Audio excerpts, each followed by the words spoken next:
Before the art of war became a subject of academic study, before strategy was taught in business schools, there lived a military sage whose insights would transcend battlefields to influence leaders across millennia. A strategist whose name would become synonymous with tactical brilliance. A philosopher general who understood that the greatest victory is the battle not fought. Sun Tzu. Long before modern corporate strategists spoke of competitive advantage, before military academies formalized the study of warfare, there was a Chinese general whose concise treatise on conflict and leadership would become perhaps the most influential military text ever written. The supreme art of war is to subdue the enemy without fighting. Ancient China, spring and autumn period, around 500 BCE, the Zhou dynasty was fracturing into competing states, locked in near-constant warfare. Military campaigns were brutal affairs of direct confrontation, massive casualties and devastated territories. In this era of chaos and violence, one military strategist saw beyond the crude calculations of force and counterforce.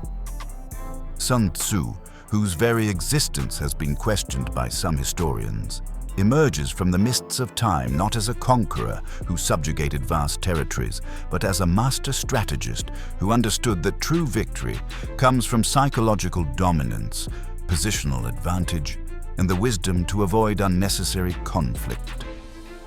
Born, according to tradition, in the state of Qi, modern Shandong province, he served as a general in the state of Wu during a period of intense political fragmentation and military competition. His origins are obscure, his military career documented only in fragments, yet his influence would extend far beyond his time and place. According to historical records, King Helu of Wu tested Sun Tzu's theories by commanding him to train a harem of 180 concubines into soldiers. When the women failed to follow orders, treating the instructions as a joke, Sun Tzu executed 2 of the king's favorite concubines as example. After this demonstration of resolute command, the remaining women performed their drills with perfect discipline. This shocking lesson, whether historical or apocryphal, demonstrated Sun Tzu's understanding that leadership requires commitment to principle over sentiment. Sun Tzu would go on to compile his insights into The Art of War, Sunzi Bingfa, a remarkably concise work of just over 6,000 characters divided into 13 chapters. This text would survive dynasty after dynasty, influencing Chinese military thought for centuries before eventually spreading across Asia and ultimately the world. Through careful analysis of historical campaigns and his own military experience, he distilled the complex dynamics of conflict into principles that transcend specific battles and technologies. His vision extended beyond tactics to embrace strategy, psychology, intelligence gathering, and the fundamental nature of conflict itself. His conclusion: victory begins before the battle is joined, in preparation, position, and perception. The skilled general shapes conditions so thoroughly that the outcome is determined before the first arrow flies. This radical strategic thinking became the foundation of his approach. The victorious strategist only seeks battle after the victory has been won, whereas he who is destined to defeat first fights and afterwards looks for victory, he reportedly declared. Not as an excuse for inaction, but as recognition that success requires winning decisive advantages before engaging in open conflict. Consider how revolutionary this approach was. In an era that valorized martial prowess and direct confrontation, Sun Tzu introduced the concept that the highest form of victory requires no fighting at all. In an age when military leaders sought glory through battlefield heroics, he advocated invisibility, deception, and psychological warfare. In a culture that celebrated warriors, he elevated the strategist and the spy. No wonder his teachings were both revered and resisted throughout history.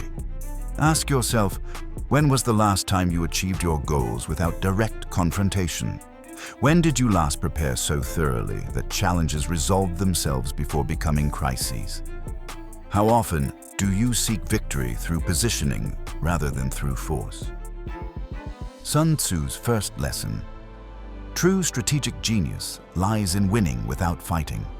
The moment you engage in direct confrontation, you've already sacrificed your highest advantage, the opportunity to shape circumstances so thoroughly that opposition becomes unnecessary or futile. If you know the enemy and know yourself, you need not fear the result of 100 battles. If you had observed Sun Tzu preparing for a military campaign, you wouldn't have found him merely drilling troops or sharpening weapons. Instead, you'd have witnessed an emphasis on intelligence gathering, terrain analysis, and psychological assessment, both of his own forces and the enemy's. This was Sun Tzu's approach to strategy, a form of comprehensive preparation that began long before armies deployed. Unlike commanders who relied primarily on superior numbers or weaponry, Sun Tzu recognized that knowledge itself was the most powerful strategic asset. What made this approach so powerful?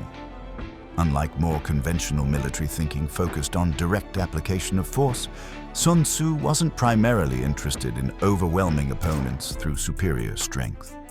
He was interested in exploiting weaknesses, leveraging psychological tendencies, and creating strategic advantages that would make victory inevitable. He understood that meaningful success in conflict doesn't come from meeting force with greater force, but from applying pressure precisely where resistance is weakest. There's a story that when Sun Tzu advised attacking only when advantageous and avoiding the enemy's strengths, a royal counselor objected that these principles contradicted traditional values of courage and direct confrontation. Sun Tzu reportedly replied that true courage lies in victory, not in needless risk, and that the state's interest was better served by strategic wisdom than battlefield heroism. Whether this specific exchange is apocryphal or not, it captures something essential about Sun Tzu's approach. He understood that effective strategy isn't about adhering to cultural ideals of warfare, but about achieving objectives with minimal cost and risk. Think about how most people approach conflict today. We often treat it as a test of will or strength, seeing who can endure the most pain or apply the most pressure. But Sun Tzu recognized that superior strategy eliminates the need for such costly exchanges. It's about creating situations where victory is assured before engagement begins. When he emphasized the importance of knowing both oneself and the enemy, Sun Tzu wasn't just offering platitudes. He was identifying the fundamental requirement for strategic success: accurate assessment of capabilities, intentions, and vulnerabilities on both sides. Without this knowledge, even overwhelming force can be neutralized or turned against itself. How different would your approach to challenges be if you thought like this? Not as contests of will or strength, but as puzzles to be solved through superior knowledge and positioning. Not as opportunities to prove your power, but as situations to be reshaped to your advantage before direct engagement. Sun Tzu's second lesson: knowledge creates strategic advantage. Cultivate deep understanding of yourself, your adversaries, and your environment. Your greatest victories will come not from superior strength, but from superior insight, the ability to see possibilities and vulnerabilities that others miss. The general who wins the battle makes many calculations in his temple before the battle is fought. The general who loses makes but few calculations beforehand. For all his emphasis on deception and psychological warfare, Sun Tzu was fundamentally methodical in his approach to strategy. His text is filled with detailed prescriptions for assessing terrain, calculating supply needs, and determining the appropriate formations for different situations. This wasn't mystical thinking or abstract philosophy. Sun Tzu recognized that successful strategy requires both creative thinking and rigorous analysis. He criticized both reckless aggression without calculation and excessive deliberation without decisive action. In The Art of War, Sun Tzu provides systematic frameworks for evaluating 5 key factors that determine military success: moral influence, leadership, weather, terrain, command, and doctrine. Each factor is broken down into specific considerations with guidance on how to assess advantages and disadvantages. Unlike some military theorists who might focus exclusively on abstract principles, Sun Tzu addressed practical considerations of logistics and terrain. He understood that armies are limited by material realities. The need for food, water, rest, and secure supply lines. The commander who ignores these constraints courts disaster, regardless of his tactical brilliance. The relationship between Sun Tzu's strategic principles and the ancient Chinese philosophical concept of Wu Wei, effortless action, reveals much about his approach. Just as Taoist thought emphasized working with natural forces, rather than against them, Sun Tzu advocated strategies that leveraged existing tendencies and circumstances rather than fighting against them. This pragmatic alignment with existing forces characterized his entire strategic approach. Whether exploiting terrain features, weather conditions, or psychological tendencies, Sun Tzu sought to identify and utilize the inherent properties of any situation rather than imposing rigid plans that fought against reality. Consider how this applies to our own approach to challenges. In an age that often celebrates disruption and forceful transformation, Sun Tzu reminds us that sustainable success comes from working with the underlying nature of situations, rather than against them. Neither passive acceptance of circumstances nor rigid imposition of will leads to optimal outcomes. At the same time, he demonstrates that effective strategy requires rigorous preparation and calculation. Inspiration without analysis is as dangerous as analysis without inspiration. Sun Tzu's third lesson: balance creative insight with methodical preparation. True strategic mastery emerges from the tension between intuitive understanding and rigorous calculation. Challenge yourself to be both the visionary who sees unconventional possibilities and the analyst who verifies them through careful assessment. The greatest victory is that which requires no battle. Even as he provided detailed guidance on battlefield tactics, Sun Tzu maintained an unwavering focus on what truly matters in conflict, achieving objectives with minimal cost. He had little patience for glory-seeking or unnecessary bloodshed, reportedly stating that prolonged warfare benefits no state and that swift resolution should always be the aim. When evaluating different approaches to conflict, he consistently emphasized economy of force and resources. While contemporaries might judge success by territory conquered or enemy casualties inflicted, Sun Tzu measured it by objectives achieved relative to resources expended. This focus extended to his understanding of relative priorities. While others might fixate on destroying enemy forces, Sun Tzu identified a hierarchy of strategic targets. The best policy is to attack the enemy's strategy.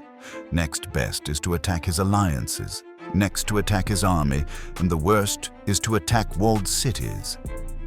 This prioritization reflected his understanding that true strategic success comes not from destructive capacity, but from achieving objectives with minimal resistance. Capturing cities through siege was costly and time-consuming. Far better to render such operations unnecessary through diplomatic isolation or strategic maneuvering.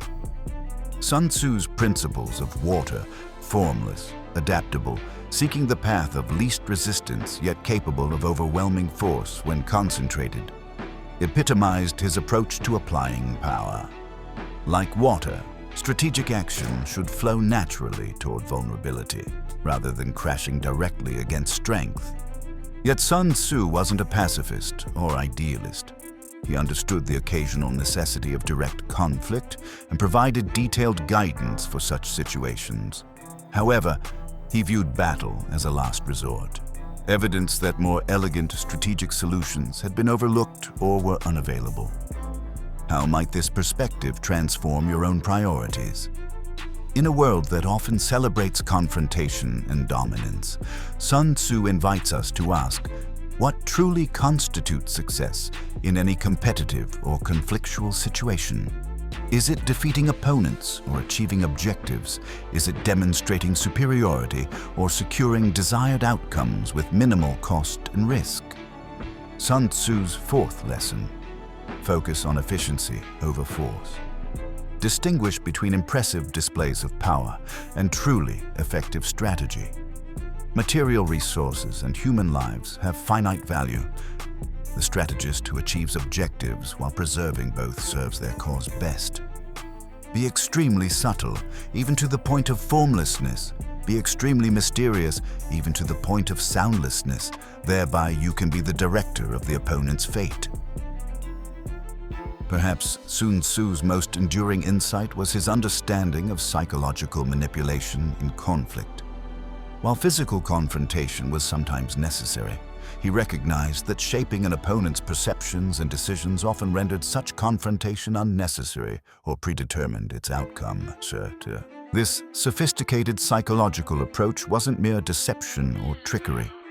It reflected a profound understanding that reality in conflict is shaped by perception as much as by material factors, what we would now recognize as the cognitive dimension of warfare.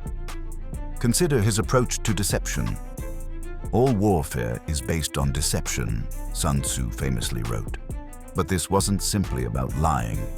It was about systematically managing appearances to influence enemy decisions. When capable, feign incapacity. When active, inactivity. When near, make it appear that you are far away. When far away, that you are near. This combination of psychological insight and practical application characterized his entire strategic philosophy. According to the text, Sun Tzu advised, "If your opponent is of choleric temper, seek to irritate him. Pretend to be weak, that he may grow arrogant." He understood that emotions cloud judgment and that manipulating an opponent's emotional state could create strategic advantage. His interest in what we might now call cognitive biases was evident in his tactical recommendations as well.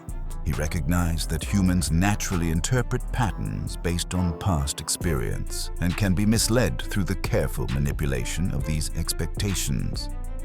What's most remarkable isn't just his tactical prescriptions, but his consistent exploration of the relationship between appearance and reality, between perception and decision-making. He understood that controlling how situations are perceived often determines how people respond to them. How would your own approach to challenging situations change if you paid more attention to psychological dynamics? How might you shape perceptions rather than just addressing objective conditions? How would you engage differently if you understood that people respond to their perception of reality rather than reality itself? Sun Tzu's fifth lesson: master the psychological dimension of any conflict. True advantage comes not just from objective conditions, but from shaping how those conditions are perceived and interpreted. Cultivate the ability to influence perceptions as skillfully as you manipulate material factors. The ultimate legacy of Sun Tzu lies in the remarkable versatility of his principles. A text originally written for military commanders in ancient China now guides business executives, sports coaches, diplomats, and leaders in virtually every field of competitive endeavor. This leads to what scholars call the Sun Tzu phenomenon. How can principles developed for ancient warfare remain so relevant in contexts their author could never have imagined?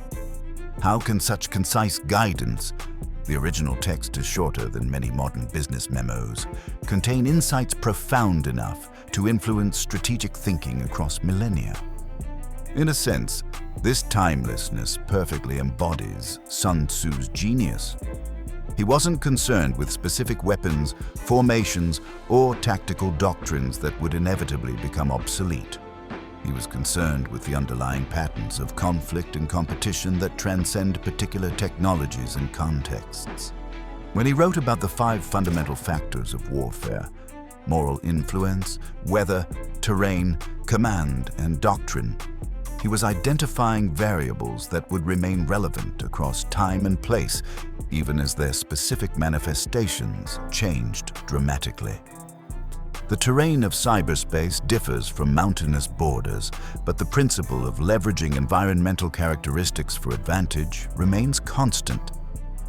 25 centuries after Sun Tzu compiled his insights, we're still applying his principles to new domains of competition and conflict.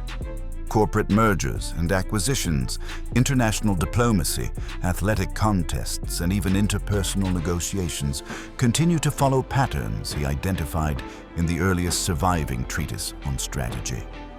These principles remain as vital today as they were in ancient China. In an age of information warfare, environmental crisis, and complex global competition, the Sun Tzu approach, emphasizing intelligence gathering, psychological operations, efficiency of effort, and victory without destruction, is more essential than ever. What if you approached your challenges with Sun Tzu's mindset? What if you prioritized winning without fighting? What if you invested more in understanding than in direct action? What if you measured success by efficiency rather than by impressive displays of force? What if you paid as much attention to psychological factors as to material ones? What if you sought strategies that work with existing tendencies rather than against them? Consider this. Sun Tzu transformed military theory without commanding vast armies or conquering extensive territories, as far as historical records reveal. He did it by identifying patterns and principles so fundamental they transcend their original context, by engaging deeply with the essential nature of conflict rather than its superficial manifestations. You may never face the battlefield challenges Sun Tzu addressed, but you can bring the same quality of strategic thinking to your own competitive environments. You can choose to seek victory through position rather than confrontation, to achieve objectives through insight rather than force, to create advantage through preparation rather than reaction.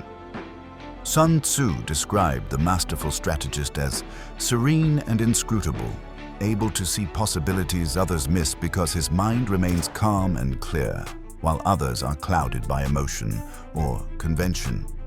Perhaps his greatest lesson is that strategic advantage begins with mental discipline, cultivating the ability to see situations as they truly are, rather than as tradition or emotion suggests they should be.